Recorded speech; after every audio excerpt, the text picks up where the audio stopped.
Class 8 Bihar board गणित की नई पुस्तक है जिसमें प्रश्नावली है 3.4। हमें इसमें टोटल 6 सवाल हल करने हैं।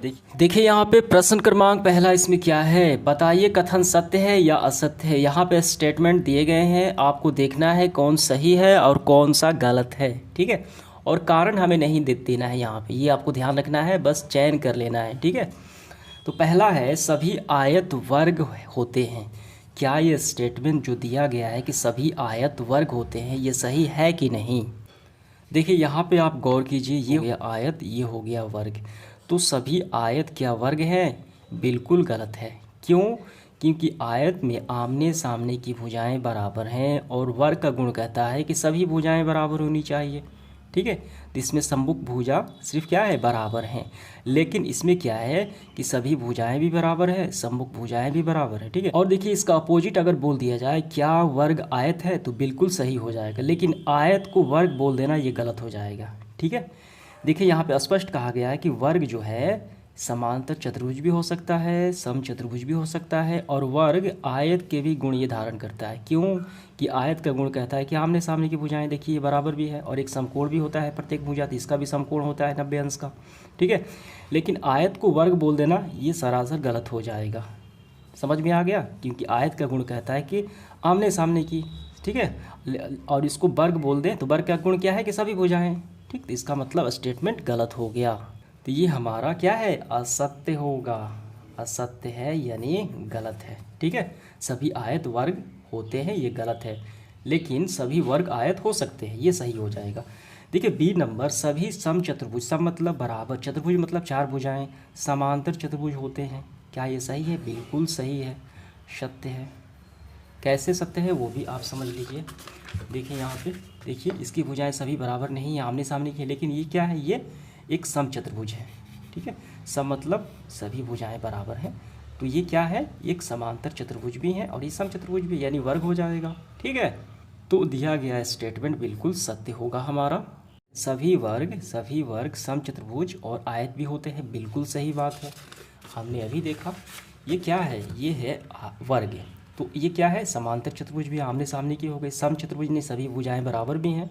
ठीक, और आयत भी है, आयत का गुण कहता है कि आमने सामने की, इसका भी देखिए आमने सामने की बराबर है, और प्रत्येक कोण 90 अंश का भी है, समकोण भी है। देखिए जैसा कि यहाँ पे कहा गया है, समझ में आ गया? इसका मतलब स्टेटमेंट हमारा बिल्कुल सही होगा, तो हम इसको रखेंगे सत्य में। ठीक, अब इसके बाद देखिए सभी पतंग समचतुर्भुज होती हैं। देखिए सभी पतंग को समचतुर्भुज तो कहना बिल्कुल मुश्किल होगा। पतंग की आकृति अगर ऐसे हम बना दें टेढ़ी मेढ़ी, तो क्या ये समचतुर्भुज है? क्या ये सभी भुजाएं आपस में बराबर होंगी? गलत होगा। ठीक, इसका मतलब असत्य होगा। ठीक है, ये गलत होगा।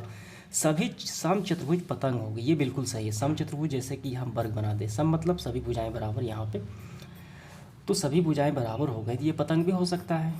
ठीक है, तो वर्ग जो है वो पतंग भी बन सकता है, समचतुर्भुज हो गया वर्ग, ये सही होगा।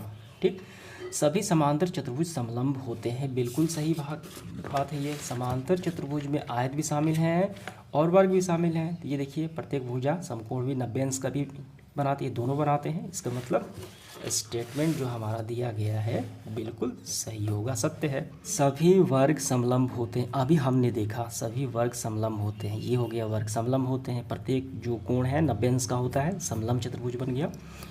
अब देखिए डी भी है, सभी वर्ग समांतर चतुर्भुज नहीं होते। समांतर चतुर्भुज क्यों नहीं होते हैं? बिल्कुल होते हैं, ये हो गया सभी वर्ग। ठीक है, और ये आयत भी होता है, दोनों होता है समांतर चतुर्भुज, और यहाँ पे स्टेटमेंट कहा गया कि नहीं होते। ठीक, देखिए इसका मतलब गलत हो गया। समझ में आ गया? ये पूरा आपको अच्छे से समझ में आ गया होगा। ठीक है, अब इसके बाद देखिए दूसरा सवाल, उन सभी चतुर्भुजों की पहचान कीजिए जिसमें, देखिए 2 सवाल है, पहला और दूसरा। ठीक, 4 भुजाएं बराबर लंबाई की हो। तो चतुर्भुज से आप क्या समझते हैं कि जिनकी 4 भुजाएं हो वो क्या है, चतुर्भुज हो गई।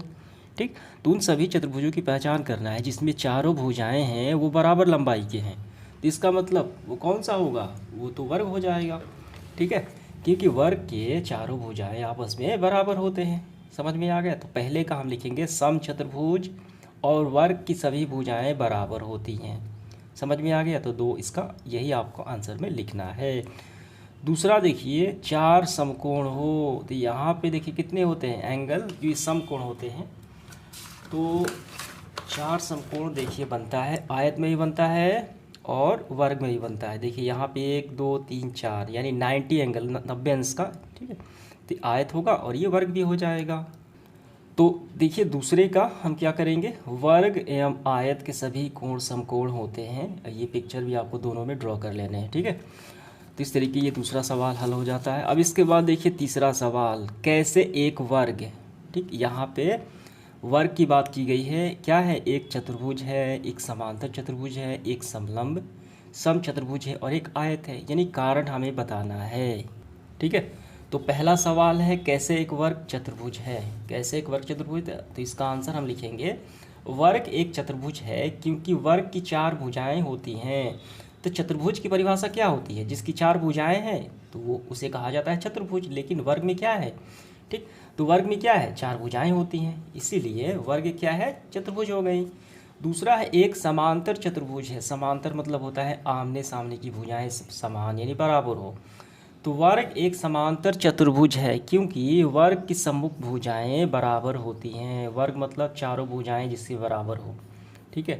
तो ये भुजा इसके बराबर और ये भुजा इसके बराबर, ठीक है। तो इसलिए क्या है, ये समांतर चतुर्भुज हम बोल सकते हैं। समझ में आ गया।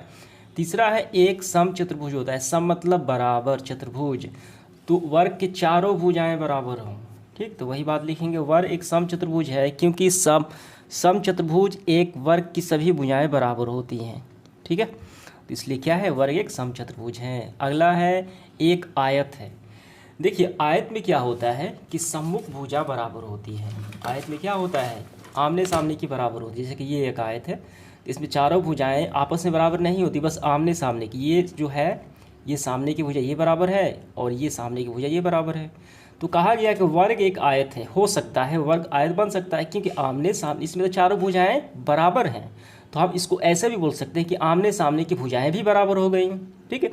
यानी एस आर बराबर पी क्यू और एस वी बराबर आर क्यू, ठीक है। ये बराबर है इसके और ये बराबर है इसके, ठीक। ये हम बोल सकते हैं। देखिए समांतर चतुर्भुज, समचतुर्भुज तथा आयत सभी के गुण होते हैं किसमें, एक वर्ग में, स्क्वायर में, ठीक है। तो हम क्या लिखेंगे, तो हम लिखेंगे वर्ग एक आयत होती है क्योंकि वर्ग की सम्मुख भुजाएं बराबर होती हैं तथा सभी कोण समकोण होते हैं। यानी आयत की तरह भी इसमें भी सभी कोण क्या होते हैं, समकोण होते हैं। यहाँ पे देखिए 90 अंश का बन रहा है। तो इस तरीके से हमारा ये प्रश्न जो है, प्रश्न क्रमांक तीसरा समाप्त हो जाता है। समझ में आ गया ये चारों सवाल आपको। देखिए अगला सवाल है चौथा, एक चतुर्भुज का नाम बताइए जिसके विकर्ण जो है एक दूसरे को समद्विभाजित करते हैं, एक दूसरे को लंब समद्विभाजित हो, बराबर हो। तो कौन सा वो चतुर्भुज है। तो पहला देखिए एक दूसरे को समद्विभाजित करते हैं, तो हम क्या लिखेंगे, तो हम लिखेंगे समांतर चतुर्भुज में ऐसा संभव है, ठीक है। जिसमें समांतर चतुर्भुज में देखिए सम चतुर्भुज यानी सभी भुजाएं बराबर हो गई। वर्ग, ठीक है। तो वर्ग क्या है, एक समचतुर्भुज भी है और वर्ग एक समांतर चतुर्भुज भी है। आयत, ठीक, जैसे ये वर्ग हो गया। तो यहाँ पे क्या एक दूसरे को समद्विभाजित करते हैं। देखिए ऐसे वर्ग का ये दोनों भुजाएं, ये दोनों विकर्ण हैं, तो एक दूसरे को यहाँ पे बिंदु ओ पे काटती हैं, ठीक है। और इसी तरीके से आयत में भी यहाँ पे बिंदु ओ पे काट देती हैं। समझ में आ गया। तो ये होगा समचतुर्भुज, वर्ग और आयत विकर्ण एक दूसरे को समद्विभाजित करते हैं यानी काटते हैं, ठीक है।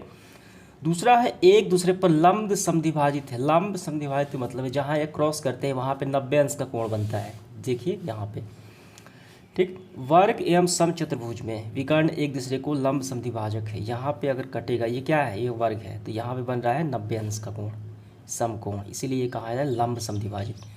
तो एक वर्ग में बनता है, एक समचतुर्भुज में बनता है। समझ में आ गया। अब इसके बाद तीसरा, बराबर हो। तो विकर्ण किसके बराबर होते हैं, तो वर्ग के बराबर होते हैं, आयत के बराबर होते हैं। ये हो गया वर्ग और ये हो गया आयत। तो इसके विकर्ण जहाँ पे काटेंगे ये एक दूसरे को, ये यानी इसकी दूरी और ये दूरी बराबर, ये दूरी और ये दूरी बराबर, इसमें भी ये दोनों बराबर होते हैं। समझ में आ गया। तो वर्ग और आयत हो जाएगा इसका। अब इसके बाद पांचवा सवाल देखिए, एक बताइए एक आयत उत्तल चतुर्भुज है कैसे, ठीक है। देखिए पिछले प्रश्नावली में हमने पढ़ा है उत्तल बहुभुज और अवतल बहुभुज। तो उत्तल में मैंने आपको, यानी अवतल में यहाँ पे उत्तल है, तो उत्तल में मैंने आपको क्या बताया है, जिस आकृति के शीर्ष बाहर हो, ठीक है, जैसे कि ये हो गया वर्ग, ये हो गया आयत, जिसका शीर्ष बाहर हो, ठीक, और इसके विकर्ण अंदर एक दूसरे को काटते हों, अंदर काटना चाहिए, और भीतर 180 से कम कोण बन रहा हो, यहाँ पर भी 90, यहाँ पर भी 90, ठीक है, तो ये हो गया उत्तल। अवतल मैंने क्या बताया? अवतल बताया कि जिसका शीर्ष अंदर हो और विकर्ण बाहर हो। देखिए विकर्ण हो गया बाहर और शीर्ष हो गया अंदर, और ये देखिए कितना कोण बन रहा है, तो सीधी रेखा पे 180, लेकिन ये सीधी रेखा नहीं है, यहाँ पे देखिए थोड़ा सा बढ़ा है ये वाला पार्ट, और ये वाला पार्ट 180 से ज़्यादा है, तो ये हो गया अवतल। तो अवतल की बात नहीं हो रही है, यहाँ पे उत्तल की बात हो रही है। तो आयत क्या है?